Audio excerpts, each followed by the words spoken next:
Bonjour à tous et bienvenue dans Smart Patrimoine. Smart Patrimoine, l'émission qui décrypte avec vous les enjeux et les actualités du secteur de la gestion de patrimoine, mais l'émission qui vous accompagne également au quotidien dans la gestion de vos finances personnelles. Au sommaire de cette édition, nous commencerons tout d'abord avec les clés de l'IMO, où nous reviendrons sur la situation de l'immobilier résidentiel avec Éric Groven, directeur immobilier du réseau France au sein de Société Générale. Nous enchaînerons ensuite avec Enjeux Patrimoine. Nous ferons le point sur les évolutions du projet de loi de finances 2024 en matière de fiscalité avec Pierre-Elliott Blum, avocat associé spécialisé fiscalité au sein du cabinet Luma, mais aussi Benoît Berchebru, directeur de l'ingénierie patrimoniale chez Norcia. Et puis enfin, dans la troisième partie de l'émission, dans l'œil du CGP, nous nous demanderons comment placer sa trésorerie d'entreprise avec Christophe Dequet, associé fondateur du cabinet 2B Patrimoine. On se retrouve tout de suite sur le plateau de Smart Patrimoine.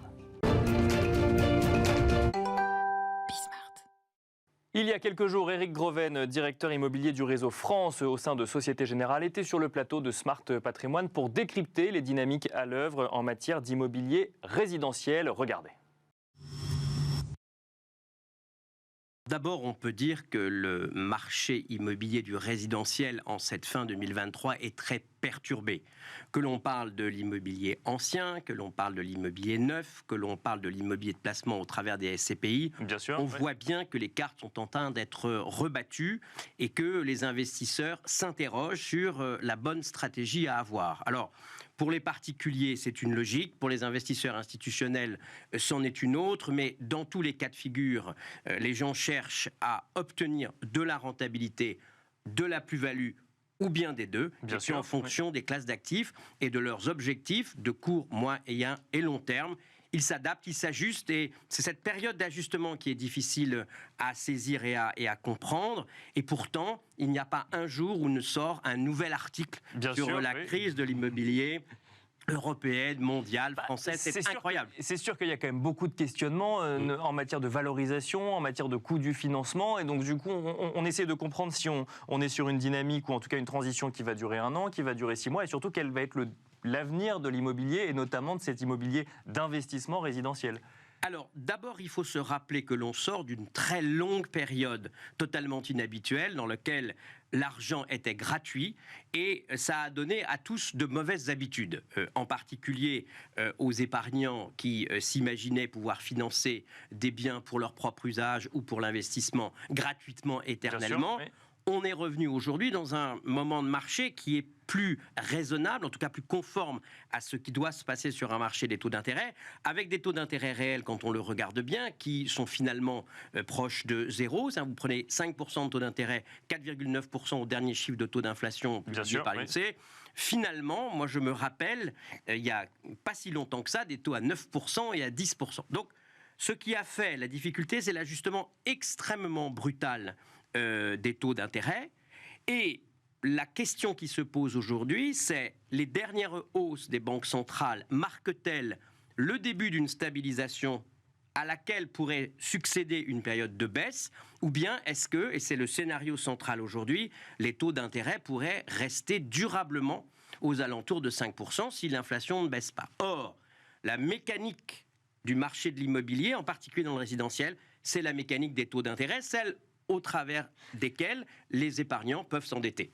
Des taux d'intérêt qui resteraient élevés, est-ce que ce serait forcément une mauvaise nouvelle? Parce qu'effectivement, on imagine que c'est toujours mieux pour investir en immobilier d'emprunter pas cher, mais avoir un horizon au moins un peu plus clair sur ce sujet du coût du financement, est-ce que ça pourrait pas relancer un peu une dynamique sur l'investissement résidentiel? Si, mais d'abord, il faut que les investisseurs, les épargnants, les accédants s'habituent à cette nouvelle normalité. Bien sûr. Et ça n'est pas encore le cas. Et donc, il faut qu'il y ait une baisse des valorisations, forcément? Il faut qu'il y ait une baisse des valorisations. Et puis surtout, il faut que, ce que l'on n'a pas aujourd'hui, le marché des taux d'intérêt trouve une direction.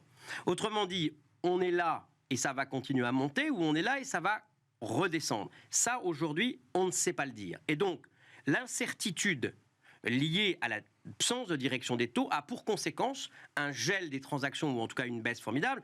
Je regardais les chiffres de l'année dernière dans l'ancien 1 200 000 transactions, et on parle pour cette année de 850 à 900 000 transactions. C'est une baisse considérable. Donc, dans une crise immobilière, le marché commence par se stériliser, il ne bouge plus, les valorisations ensuite s'ajustent, mais dans un deuxième temps seulement.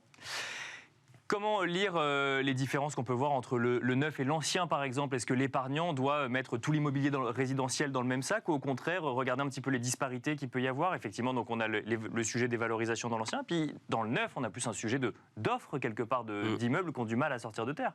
Alors, d'abord, je voudrais profiter de ce moment pour rappeler quand même en matière d'immobilier quelques règles de base en période de crise à la destination des gens qui nous écoutent. La première des choses, elle est triviale, mais en immobilier, c'est comme en bourse, tant qu'on n'a pas vendu, on n'a pas perdu. Ça veut dire que ma première recommandation est de dire, si vous n'avez pas d'urgence personnelle à vendre et à réaliser votre immobilier, gardez-le. C'est le plus mauvais moment pour mettre un bien sur le marché. Je pense que la première règle, c'est tant qu'on n'a pas vendu, on n'a pas perdu. Ça, c'est la première chose. La deuxième chose, il faut le savoir, c'est dans les périodes de crise immobilière qu'on fait les meilleures affaires. Prenez tous ces appartements de 2 pièces, 3 pièces qui sont touchés par des DPE très mauvais, avec un risque d'avoir une interdiction de les louer, par exemple. Les propriétaires s'en débarrassent. D'abord parce qu'ils n'ont pas forcément envie de faire les travaux, et puis peut-être parce que la copropriété ne les autorisera pas. Donc, il y a des affaires à faire en période de baisse, parce que la baisse des prix permet de faire des travaux, et ensuite ces travaux revalorisent le bien. Dernière règle de base, la patience. Les transactions étant gelées, il faut, pour un acheteur, patiemment attendre que les temps baissent. On pouvait, dans la période dorée, signer un appartement en quelques jours, voire quelques semaines. Maintenant, c'est quelques mois. Donc, patience pour ne pas se précipiter à vendre, patience dans la transaction, et puis capacité à intervenir pour capturer des opportunités quand il y en a, et il y en a. Il y en a pour les fonds immobiliers également, quand on veut investir au travers de fonds, je ne sais pas moi, via un contrat d'assurance vie. On peut trouver aujourd'hui des bonnes affaires sur le marché de l'immobilier. On verra en tant qu'épargnant, même si on investit au travers d'un fonds? Alors oui, parce que notamment un fonds orienté en immobilier, par exemple, au travers d'une SCPI, on voit qu'un certain nombre de valeurs de parts de SCPI ont été récemment décotées par de très grands réseaux.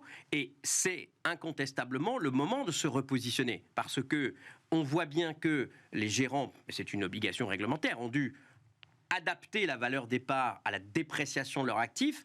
Et soit, si vous êtes déjà titulaire d'un contrat, vous pouvez réinvestir avec des prix moins élevés, et puis si vous voulez vous lancer, c'est le moment de le faire. Donc moi je pense que les fonds immobiliers présentent toujours cet avantage d'être assis sur des biens d'immobilier long terme. Attention, un investissement immobilier par un fonds, c'est une échéance de 5 à 8 ans.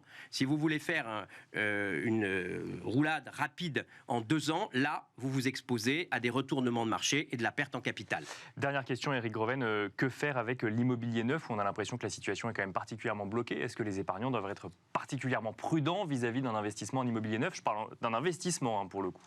Alors, d'abord, il faut profiter du Pinel jusqu'à la fin de l'année, parce que les dispositions existent encore et il y a encore cette niche fiscale. Vous savez qu'elle va disparaître, donc le premier conseil, c'est utilisons les dispositifs fiscaux tant qu'ils existent. Ensuite, lorsque le dispositif fiscal aura disparu, acheter un bien pour l'investir et le louer pour préparer sa retraite, préparer des compléments de revenus, préparer sa transmission, c'est toujours une bonne idée. Mais aujourd'hui, face à la difficulté d'écoulement des stocks, les promoteurs, sous une forme ou sous une autre, accordent des remises qui peuvent être importantes. Donc, là encore, patience, se positionner sur un bien, et la force des choses fera que les prix finiront par baisser dans des proportions qui peuvent être importantes. Voilà, donc c'était l'interview d'Éric Groven, directeur immobilier du réseau France au sein de Société Générale, qui revenait sur la situation de l'immobilier résidentiel en France, justement, et on se retrouve tout de suite dans Enjeu Patrimoine. Et nous enchaînons à présent avec Enjeu Patrimoine. Nous allons tenter de comprendre ensemble quelles sont les évolutions en matière de fiscalité, mais de manière un peu plus générale aussi en matière de stratégie patrimoniale. Des évolutions donc portées par le projet de loi de finances 2024. Nous allons en parler avec Pierre-Elliott Blum tout d'abord. Bonjour Pierre-Elliott Blum. Bonjour Nicolas. Bienvenue sur le plateau de Smart Patrimoine. Vous êtes avocat associé, notamment spécialisé fiscalité au sein du cabinet Luma. Nous avons le plaisir d'en parler également avec Benoît Berchebru. Bonjour Benoît Berchebru. Bonjour. Vous êtes directeur de l'ingénierie patrimoniale chez Norcia. Alors, on va commencer avec vous, Pierre-Elliott Blum. Évolution mineure, ou en tout cas évolution qu'on pouvait attendre dans ce projet de loi de finances 2024. Évidemment, l'augmentation des barèmes d'impôt sur le revenu. L'inflation continue son cours et donc les impôts s'adaptent finalement à ce niveau d'inflation. Exactement. Alors ça, il n'y a pas de surprise là-dessus. Comme l'année précédente, d'ailleurs, il y avait également une augmentation du barème progressif à l'impôt sur le revenu. Cette année, le gouvernement prévoit une augmentation de l'ordre de 4,8% pour une inflation entre 2023 et 2024. Ouais. Et donc, classiquement, le barème progressif à l'impôt sur le revenu est indexé sur l'inflation. Est-ce que ça a une incidence particulière pour les gens qui vont déclarer leurs revenus en 2024 ? Parce qu'on peut se dire effectivement, si l'inflation est aux alentours de 4,8%, on peut s'attendre à ce que certains salaires aient augmenté d'autant, donc les barèmes augmentent d'autant. Est-ce que si jamais le salaire n'a pas augmenté, ou au contraire, si il a augmenté un petit peu plus, ça peut avoir une incidence sur... ces barèmes peuvent avoir une incidence sur ce qu'on va déclarer ? Ça va avoir une incidence sur l'imposition du foyer fiscal, effectivement, puisque si le barème évolue et les salaires évoluent également, si le barème avait été maintenu, les salaires ayant augmenté classiquement du fait de l'inflation, l'impôt sur le revenu dû par chacun des contribuables aurait augmenté de manière disproportionnée. Et donc le gouvernement, pour limiter l'impact fiscal de cette inflation et de l'augmentation des salaires, augmente le barème pour suivre l'évolution des salaires des contribuables. Un mot immobilier à présent, parce que c'est vrai qu'on a vu beaucoup d'articles sur le sujet, justement, au début, en tout cas, des différents amendements proposés dans ce projet de loi de finances 2024. Toujours avec vous, Pierre-Elliott Blum, et puis après on verra avec vous, Benoît Berchebru, peut-être l'incidence que ces amendements aient été conservés ou non. Déjà, il y avait un risque. Il y avait un risque qu'on aligne la fiscalité LMNP et LMP, loueur meublé non professionnel et loueur meublé professionnel. Finalement, on est sauvé pour le moment si on fait du LMNP, Pierre-Elliott Blum. Exactement. Alors, il y avait une particularité du régime des locations meublées non professionnelles qui était l'amortissement du bien, puisque on est au régime des BIC et donc il y a la possibilité à l'impôt sur le revenu d'amortir le bien sur la durée d'amortissement. Et donc, ça tient compte en fait de l'amortissement du bien qui vient réduire l'impôt sur le revenu. Et au niveau de la plus-value des particuliers, on est soumis à une plus-value des particuliers et donc on ne prend toujours pas en compte l'amortissement du bien, ce qui était considéré pour un certain nombre de parlementaires comme vraiment une optimisation fiscale caractérisée. Certains amendements ont été déposés à ce sujet-là, mais le gouvernement, par le biais de l'article 49.3, a écarté cette réforme qui pourra être de nouveau mise sur la table dans quelques années, mais en tout cas, ce n'est pas le cas cette année. Benoît Berchebru, je rappelle que vous êtes directeur de l'ingénierie patrimoniale chez Norcia, donc effectivement, vous accompagnez, ou en tout cas, vous regardez les manières dont on peut accompagner un certain nombre d'investisseurs ou d'épargnants. C'est un ouf de soulagement, le fait que le régime LMNP reste comme il est actuellement ? C'est sûr qu'on se posait beaucoup de questions en tant que fiscaliste, c'est de se dire quelle stratégie d'investissement ça concernerait. Est-ce que ça concerne tout le monde ou uniquement les nouveaux entrants dans ces régimes de LMNP? Parce qu'il y a même eu la question à un moment de savoir si ça aurait pu être rétroactif pour un certain nombre d'entre eux. Donc Alors, il n'y a qu'en matière fiscale que la loi peut être rétroactive. Maintenant, c'est une personne qui est rentrée il y a 5-10 ans en régime LMNP et on change la loi. Est-ce que cette personne-là, qui pensait à la sortie ne pas se faire reprendre les amortissements, pourrait être concernée?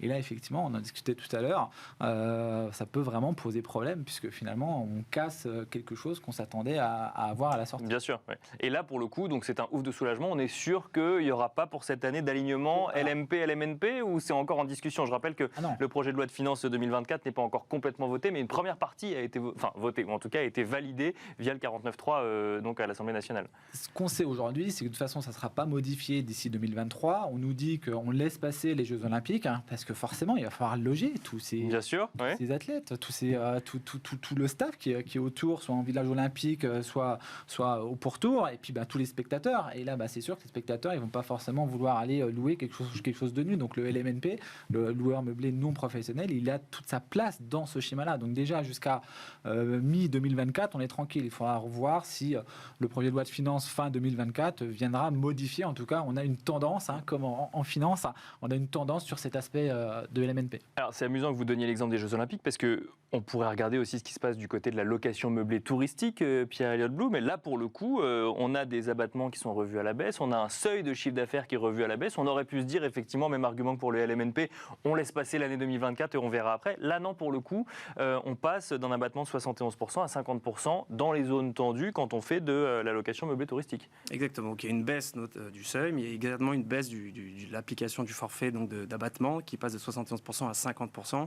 Et l'objectif recherché par le gouvernement et par nombreux des députés, c'était de mettre fin à cette optimisation fiscale des locations meublées touristiques avec un régime qui est extrêmement favorable aux locataires et à une fiscalité extrêmement réduite à la sortie. Là aussi, Benoît Berchebru, comment est-ce qu'on regarde ça d'un point de vue patrimonial ? Est-ce qu'on se dit, est-ce que ça remet en cause, par exemple, des investissements qui avant n'étaient que sur des investissements immobiliers, qui n'étaient avant que sur du meublé touristique, qui là pourraient revenir dans le régime général, par exemple, de la location Alors, faut voir, parce que le meublé touristique, on parlait de quoi ? On parlait, vous savez, le para-hôtelier, les 4 prestations. Hein, enfin, il faut en faire 3 sur les 4. Donc, c'était accueil du public, ménage, déjeuner, et puis le 4e alimentaire, il me semble. Ouais, c'est ça. Et donc, du coup, il suffit que j'en réalise 3 pour rentrer dans ce dispositif. Dispositif. On voit bien que la stratégie d'investissement est différente que de faire du LMNP. Parce que LMNP, j'ai pas ces prestations. J'ai pas ces 3 prestations para-hôtelières. C'est je meuble, j'amortis mes meubles. Et je loue. Donc, le locataire arrive, il met, mais il n'a pas de prestations classiques. Donc, c'est vraiment, à mon sens, des investissements qui sont totalement différents et qui répondent à des stratégies différentes. Là, ce qui est potentiellement visé, c'est d'abord, et on le voit ce qui se passe à New York également, c'est le Airbnb.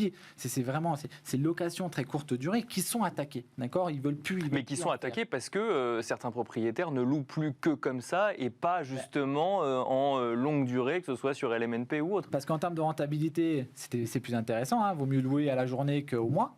Mais deuxièmement, ça venait justement concurrencer les vrais hôteliers qui ont d'autres obligations fiscales, sociales, et donc du coup on dit il y a une disproportion, une concurrence déloyale, puisque eux n'ont pas besoin d'assumer toutes ces charges. Donc c'est pas illogique que cette strate de location soit remise en cause, en tout cas à court terme. Est-ce que ça peut changer la donne, que ce soit côté investisseur ou alors côté hôtelier? Je ne sais pas si on aura la réponse dans cette émission, mais côté investisseur, peut-être sur des arbitrages d'investissement. C'est comme tout, quand on n'a plus l'avantage fiscal ou la carotte fiscale et on va parler du PER, malheureusement, oui, ça peut potentiellement changer la donne. Bon, alors, on va parler du PER dans un instant, mais juste avant, on reste sur l'immobilier, ou en tout cas ce qui peut être connexe à l'immobilier. Avec vous, Pierre Elliott-Blum, l'IFI évolue également. Exactement. Alors ça a été repris par l'article 49.3 par le gouvernement sur le passif pour les sociétés. Alors là, l'IFI, c'est l'impôt sur la fortune immobilière, et donc on prend en compte évidemment l'immobilier détenu en direct par le contribuable et l'immobilier détenu de manière indirecte par le biais de sociétés.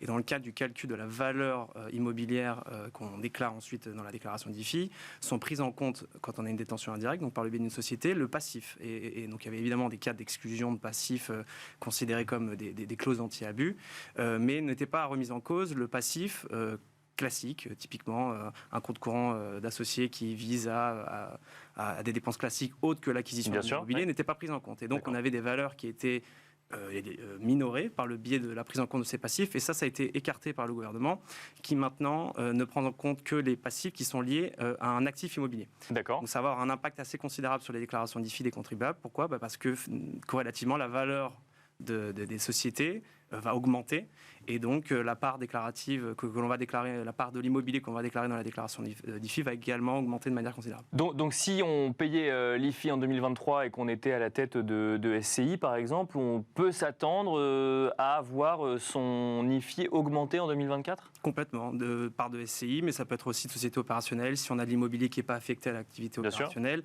ça peut être différents types de sociétés. C'est pas que les SCI, mais effectivement les SCI, on peut, le cas échéant, voir son montant d'IFI grimper au cours de la prochaine campagne déclarative. Benoît Berchebru, là pareil, alors ça c'est acté. Hein. Ça a été acté. Ça a été acté. Est-ce que c'est à prendre en compte dans une stratégie patrimoniale ? Mais alors, typiquement, ça c'est le moment où on peut se poser ce genre de questions. C'est quand on a construit une stratégie sur, j'ai envie de dire, des certitudes en matière de fiscalité et que celle-ci évolue, comment est-ce qu'on adapte sa gestion patrimoniale ? Souvent, on constitue des sociétés civiles pour porter l'immobilier d'entreprise, pour se dire le jour où je vends mon immobilier d'entreprise, je conserve l'immobilier. Alors, je commencerai à percevoir des revenus fonciers. En termes d'IFI, dès lors que c'est affecté à l'entreprise, ça reste un actif professionnel. Donc, anti-IFI, c'est sûr qu'avec la modification de cette loi, pour quelqu'un qui avait un hangar, je divise en deux, il y a la moitié qui est affectée à mon activité opérationnelle personnel, chef d'entreprise, et l'autre moitié en locatif, je ne pourrais plus déduire un certain nombre de charges, donc venir augmenter forcément ma base taxable. Et alors là, c'est à un moment donné, il n'y a pas que l'aspect fiscal, parce que détenir de l'immobilier d'entreprise pour tout ou partie via une société civile, ça répond aussi à une stratégie patrimoniale et mode de détention. Oui, complètement. Donc, je n'irai pas casser tout ce qu'on a pu mettre en place en termes de stratégie. Ok, il y a un avantage fiscal qui est un peu moins intéressant, mais ça répondait d'abord à une stratégie patrimoniale globale. De toute façon, on ne fait pas des investissements patrimoniaux sur une simple stratégie fiscale. Jamais. La preuve, on le sait que ça peut changer à tout instant, donc surtout pas. Un mot sur le PER, vous le mentionnez tout à l'heure, Benoît Bercher-Bru. Alors là, on va parler du plan épargne retraite, mais pour les mineurs, avant, un parent pouvait ouvrir un PER pour ses enfants quand il avait moins de 18 ans. Ce ne sera plus possible. Ça sera plus possible à partir du 1er janvier 2024. Le gouvernement justifie en disant on veut mettre fin à la fraude fiscale qui a été réalisée. Donc on a l'impression, qu'on prend le projet de loi de finances, c'est dans l'article 3, à la fin c'est ce qu'ils indiquent, on a l'impression que c'est une fraude généralisée. J'aimerais juste reprendre certains éléments, c'est que il n'y a pas de fraude. Quand on ouvre un PER pour un mineur, on lui fait d'abord financer sa retraite. Pourquoi alors du coup c'est accusé d'être accusé, ou en tout cas c'est sous-entendu que ce serait une fraude, parce que c'est les parents qui ont la déduction fiscale? Exactement, c'est que l'enfant mineur qui est rattaché au foyer fiscal des parents, c'est les parents qui bénéficient de la réduction d'impôt. Deux choses, un parent, comme j'ai pu le lire, ne peut pas ouvrir un PER pour son enfant mineur et verser directement sur son compte. D'accord ? Il faut que ça transite par un compte bancaire. Deuxièmement, pour les établissements bancaires qui autoriseraient finalement que ça vienne du compte des parents, ils demandent nécessairement soit un acte de donation, soit un présent d'usage. D'accord. Il faut justifier que mon enfant mineur, il ait 4 000 ou 16 000 euros. Pourquoi 16 000 euros ? Parce qu'un enfant mineur, quand il ne travaille pas, c'est le minimum. Donc le minimum, c'est 10% du PAS, plafond annuel de la sécurité sociale. Pour 2023, sur les revenus 2022, c'est 4 114 euros. Donc, comme en PER, je peux reprendre l'année en cours et les 3 années antérieures, c'est 16 000 euros. D'accord ? Au total, que je peux verser sur les 4 dernières années. Bien sûr, oui. Si j'ai jamais fait de PER, là, cette année, je peux verser 16 000 euros. Et donc, moi, lorsque j'ai vu ce projet de loi de finances, je me suis posé la question, mais aujourd'hui, il y a 85 milliards d'encours sur les PER. D'accord ? Il y a 7 millions de personnes qui ont des PER. Sur ces 7 millions de personnes qui ont des PER, combien il y a de PER mineurs ? Votre confrère, votre consoeur, dans l'Express, a interrogé Bercy, et donc Bercy répond, il y a 3 000 PER. Donc il dit 3 000 PER fois 16 000 euros, ça fait 48 millions. Versus 85 milliards. D'accord. Ouais. Et on me dit on change la loi parce qu'on identifie une fraude fiscale massive. Je ne suis pas certain qu'on soit sur une fraude fiscale massive. Je rappelle que le PER avait d'abord un avantage, c'est que, je pouvais bloquer l'argent jusqu'à sa retraite. Parce qu'aujourd'hui, en assurance vie, je peux mettre une clause d'inaliénabilité, mais c'est bloqué jusqu'aux 25 ans. C'est-à-dire que moi, mon enfant mineur, au 26e anniversaire, il récupère les droits, il peut racheter son contrat. On finira là-dessus, mais ouais, allez-y. Le PER me permet finalement de bloquer cet argent, mais derrière, de pouvoir le récupérer, notamment pour l'acquisition de la résidence principale. Merci, désolé, il va falloir qu'on s'arrête là, Benoît Bercher-Bru. On n'aura pas eu le temps de parler du plan épargne avenir climat, mais on fera une autre émission dessus. Merci en tout cas, Benoît Bercher-Bru, directeur de l'ingénierie patrimoniale de Norcia. Merci Pierre-Eliott Blum, avocat associé spécialisé fiscalité au sein du cabinet Luma. Et quant à nous, on se retrouve tout de suite dans l'œil du CGP. Nous enchaînons à présent avec l'œil du CGP. Nous allons tenter de comprendre ensemble comment placer sa trésorerie d'entreprise. Et pour cela, nous avons le plaisir de recevoir sur le plateau de Smart Patrimoine Christophe Dequet. Bonjour Christophe Dequet. Bonjour. Vous êtes associé fondateur au sein du cabinet 2B Patrimoine. Vous allez nous expliquer comment placer sa trésorerie d'entreprise. Mais première question, est-ce qu'on peut définir peut-être ce que c'est que la trésorerie d'entreprise, en tout cas l'approche qu'il faut avoir vis-à-vis de la trésorerie d'entreprise? Alors, quand on parle de placement de trésorerie d'entreprise, en fait, il faut oublier une chose, c'est la trésorerie courante qui sert au fonctionnement de l'entreprise, à la vie de l'entreprise. Ça, on oublie. Je ne parle pas de cela. Moi, je vais vous parler de la trésorerie récurrente, le matelas de trésorerie. J'appelle ça le matelas de trésorerie. C'est quoi? C'est l'excédent? L'excédent de trésorerie qu'on peut peut-être placer. Qui se trouve là une année, puis l'année d'après, cette trésorerie est encore là. Et c'est cela qu'il faut placer, et c'est de cela dont on parle là actuellement. D'ailleurs, ça veut dire que, si je comprends ce que vous dites, une entreprise doit attendre plusieurs années et se dire, tiens, effectivement, on se rend compte qu'il y a cette somme qui est là régulièrement, donc on va peut-être commencer à la placer? Pas forcément attendre plusieurs années, c'est plusieurs années, oui, quand la somme devient importante, faut effectivement avoir une prudence bien sûr, avant de faire quoi que ce soit. Mais on peut commencer petit, hein. une entreprise qui a 20 000 euros de trésorerie de dispo, pourquoi pas essayer de la placer? Oui, bien sûr, pour essayer de faire en sorte que cet argent soit rémunéré dans un contexte inflationniste. Alors, concrètement, quelle stratégie, comment est-ce qu'on fait dans le contexte actuel pour placer sa trésorerie d'entreprise? Donc, dans le contexte actuel, la prudence est de mise. Et ce qu'il faut, c'est, ce que je conseille, moi, c'est de s'orienter plutôt vers les placements liquides. D'accord. Puisque la trésorerie qui est disponible aujourd'hui et que l'on peut placer, peut-être que dans 6 mois ou 12 mois, on va en avoir besoin. Parce qu'on ne sait pas de quoi demain sera fait. D'accord ? Donc, le premier réflexe serait d'aller sur un compte à terme. Le compte à terme, c'est très bien, mais moi, je vais plutôt conseiller à mes clients chefs d'entreprise d'aller sur un compte titre. D'accord. Donc, on oublie le compte à terme ou on y va quand même en première étape? On peut oublier. On peut oublier pour aller sur un compte titre directement. On peut oublier. Et qu'est-ce qu'on met sur le compte titre? On met des SICAV monétaires. D'accord, oui, bien sûr. Ouais. On peut en sortir quand on veut. Dans un contexte, effectivement, où les taux sont un peu plus élevés, même beaucoup plus élevés qu'il y a quelques mois, et donc ça rémunère plus. Tout à fait. Tout à fait. Alors, il est évident que si les choses changent, eh bien, il faudra orienter les choses autrement pour ces clients qui sont partis sur un compte titre, sur des SICAV monétaires, bien sûr. Mais cette solution, voilà, est une solution qui assure une liquidité et puis un rendement qui est plutôt correct au niveau du résultat. Donc on oublie le compte à terme, on va sur un compte titre. Est-ce qu'on fait que sur un compte titre ou il y a d'autres supports peut-être qui peuvent être intéressants pour une trésorerie d'entreprise? Alors non, il y a d'autres supports bien sûr, et ce qu'il faut appliquer, c'est le principe de la diversification. Alors tout à l'heure, je vous parlais d'une entreprise qui a 10-20 000 euros. Bon, on ne va pas multiplier les enveloppes. Mais une entreprise qui a un peu plus de trésorerie, il faut appliquer le principe de la diversification. D'accord. Pas mettre tous ses œufs dans le même panier, vous savez ce que c'est. Bien sûr. Et donc, la seconde solution qui pourrait être proposée, et que je propose, c'est le contrat de capitalisation. D'accord, oui. Voilà. Contrat de capitalisation dans lequel on peut mettre une partie de fonds euros et puis après on peut aller sur des fonds obligataires aujourd'hui, sur des fonds obligataires, sur des fonds monétaires. Pourquoi pas, s'ils sont ouverts dans le contrat en question, ce qui permet également à l'entreprise d'avoir un rendement correct, bien sûr, sans prendre de risques et d'avoir un placement liquide. Et alors justement, alors ça c'est la première étape, vous nous avez parlé de liquidité, est-ce qu'on peut aller chercher, il nous reste 30 secondes à peu près, on peut aller chercher un peu de risque quand on fait de la trésorerie d'entreprise, quand on gère de la trésorerie d'entreprise? Oui, bien sûr. Le risque, on peut le prendre premièrement en allant sur pourquoi pas, sur des SCPI en usufruit. D'accord. Vous achetez l'usufruit sur une durée de 3 ans, par exemple, et ça vous assure un rendement. Alors, un exemple chiffré, sur 3 ans, vous achetez, sur une base 100, vous achetez 13, quelque chose qui vaut 100, et vous touchez pendant 3 ans le rendement sur 100. Ce qui est plutôt, bien sûr, plutôt pas mal. Autre solution rapidement, serait d'aller par exemple sur une solution plus smart. Je fais un petit clin d'œil.